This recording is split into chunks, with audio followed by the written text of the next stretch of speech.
J'avais un morceau de chocolat et je lui ai donné pour pas qu'il s'affale. Vous comprenez, on était évidemment des terroristes et par conséquent on était des ennemis. Non. Une autre fois, en bordure de laine, pas loin de pommiers, sur les bords de la route, je vois un jeune Allemand qui pédalait avec son fusil en bandoulière. Je le dépasse, je lui demande de s'arrêter, je prends délicatement son fusil, je mets le fusil dans l'aine et je lui dis qu'il pouvait continuer sa route. Ah oui, je n'allais pas lui faire du mal. Je lui avais enlevé ce qui pouvait me gêner, c'est-à-dire son fusil. Et parce qu'un prisonnier, une fois qu'il est prisonnier, c'est plus un adversaire. Et Jean avait été comme moi, nous avions cet état d'esprit, bien que l'inverse aurait pu se faire, il serait été plus méchant, mais enfin. Je veux mettre un point sur cet aspect-là. Le respect de l'adversaire. Comment? Ils étaient dans le respect de l'adversaire. Ben oui, évidemment. Et même lorsqu'on pouvait leur faire beaucoup de mal par les bombardements ou les trucs, c'est arrivé plus tard. C'était comme ça. Entre nous, nous avions cet état d'esprit.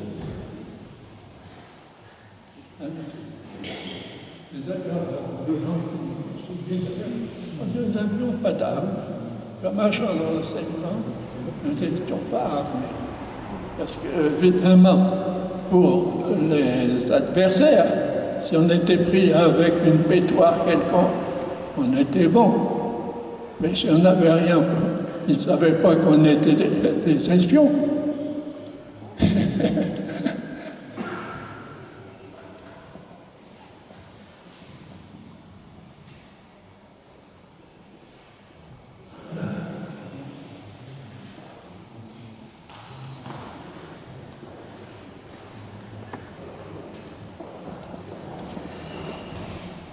Je voudrais demander à M. Alexis Pardon, qui nous a présenté cette conférence, nous l'en remercions, si ses recherches sur la résistance à Soissons ont porté exclusivement sur le groupe Birakem et s'il n'y avait pas d'autres groupes sur lesquels nous aurions pu avoir des renseignements ou des informations concernant la résistance à Soissons entre 1940 et 1944. Éclairez-nous, s'il vous plaît, merci.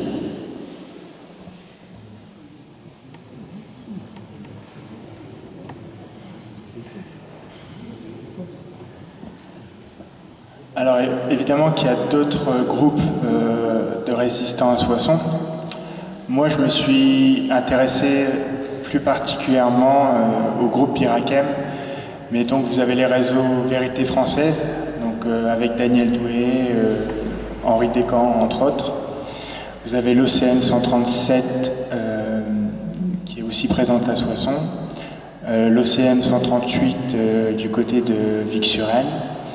Et c'est au cours de mon service civique et du fonds d'archives que j'ai collecté sur la résistance qu'on voit qu'il y a beaucoup de réseaux qui sont présents à Soissons, mais moi je me suis intéressé pour mon sujet de master au groupe Birakem.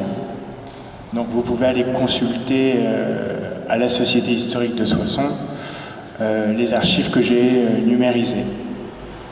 Il y a quelques milliers de fichiers, mais voilà. OCM, ça veut dire Organisation Civile. Oui. Si vous voulez pas, en 41 et 42, la mixture et les arrestations étaient catastrophiques. Vous avez un jeune, par exemple, en 60, il est l'auteur de plusieurs centaines de dénonciations. Celui qui a arrêté toute l'équipe de M. Douy, c'était un garçon de 19 ans. Donc, l'imprudence, parce qu'à l'époque, on parlait un peu trop facilement. Lorsque notre réseau a été créé, motus.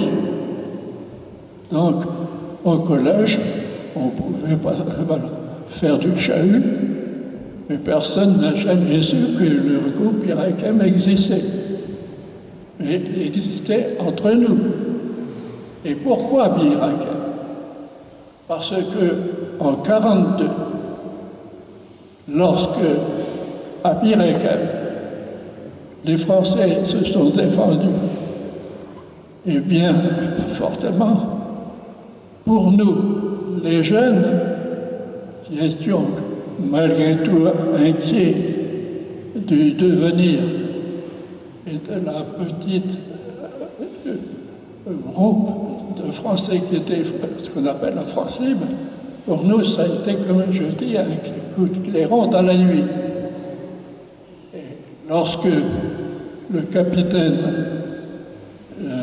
de gendarmerie a été arrêté, pour nous, dans nos têtes, c'était un drame.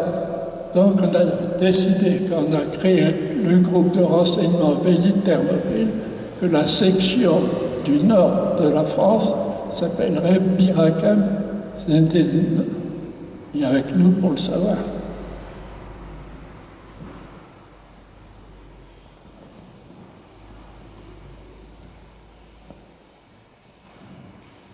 Bonjour, Rémi Dazin, maire de Villequiemont.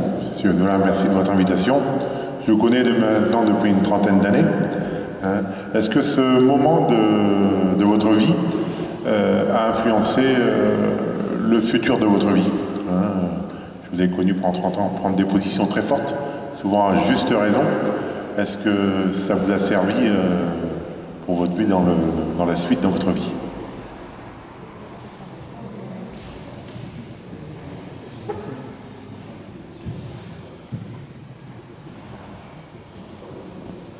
Dans une certaine mesure, avoir l'esprit de résistance. Et c'est ce qui m'a amené, après, pendant 40 ans, à résister au chômage. Donc, puisque mon métier ultérieur a été de créer successivement la FIDA, de créer le CEPAC, la création d'entreprises, quand on m'a demandé comment on pouvait résister aux besoins du chômage, j'ai dit la seule manière, c'est de créer des entreprises avec ceux qui sont en résistance du travail. D'où, pendant 30 ans et actuellement encore, puisque dans ma dernière création, c'est le relais que vous connaissez, et puis les chiffons d'essuyage, et puis son entreprise d'excellence.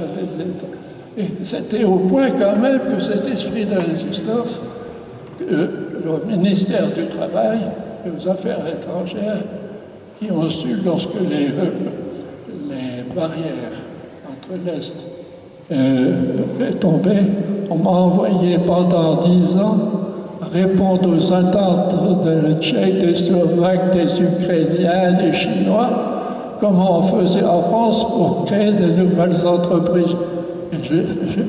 Et j'ai fait plus de 50 missions dans ces pays-là. J'ai créé une douzaine de centres comme le CEPAC en leur disant, si vous voulez résister au chômage, créez vos entreprises avec les chômeurs. Avec les chômeurs, parce que le chômeur a l'esprit de résistance. Il ne faut pas oublier ça. C'est que Rémi qui est là, il a appris que pour créer son entreprise, il fallait créer quelque chose de nouveau. Et ça s'est expliqué.